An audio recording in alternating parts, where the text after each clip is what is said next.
కథ కన్నా కాంబినేషన్ని ఎక్కువగా నమ్ముకునే ఫిలిం మేకర్స్ ఇప్పుడు అడ్డంగా బుక్ అయిపోతున్నారు. ఏదో చేసేద్దామని డైరెక్టర్స్ అనుకోవడం, వాటిని చేయడానికి హీరోలు ఇష్టపడడం, వాళ్ళ కాంబోని నమ్మి నిర్మాతలు భారీగా పెట్టుబడి పెట్టేయడం, ఫైనల్గా అంతా మునిగిపోవడం మూవీ ఇండస్ట్రీలో కామన్ అయిపోయింది. అయితే కోలీవుడ్లో గత కొంతకాలంగా ఇది కాస్త ఎక్కువైపోయిందనే చెప్పాలి. కోలీవుడ్లో గత ఏడాది 200 పైచీలకు సినిమాలు నిర్మిస్తే కేవలం 18 సినిమాలు మాత్రమే హిట్ అయ్యాయి. అంటే తమిళనాట మూవీ సక్సెస్ రేట్ ఎంత దారుణంగా పడిపోయిందో అర్థమవుతుంది. వీటిలో ముఖ్యంగా చెప్పుకోవాల్సింది భారతీయుడు 2.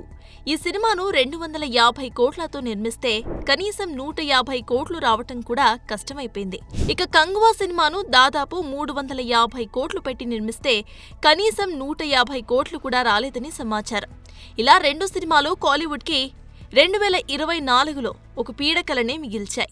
ఇక రజనీకాంత్ హీరోగా వచ్చిన వెట్టాయన్ అనే సినిమా కూడా పెద్దగా ఆడలేదు. ఈ సినిమాకు ప్రమోషన్స్ గట్టిగా చేసినా సరే ఫ్లాప్ అయ్యింది.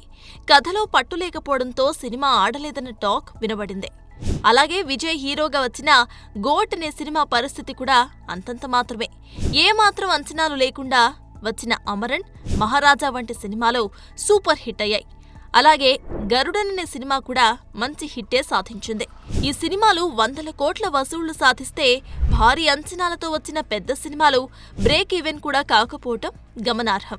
ఇక ఓవరాల్ గా దాదాపు 3000 కోట్ల రూపాయలు పెట్టుబడి పెడితే అందులో సగానికి సగం ఆవిరైపోయినట్టే. 2024 కోలీవుడ్కి ఎంతటి చేదు జ్ఞాపకారాన్ని మిగిల్చిందో అర్థం చేసుకోవచ్చు. చూడాలి మరి ఆ అనుభవంతోనైనా కంటెంట్కి వాల్యూ ఇస్తారా, లేక ఎప్పటిలాగే కాంబోస్ని నమ్ముకుంటూ వస్తారా అనేది.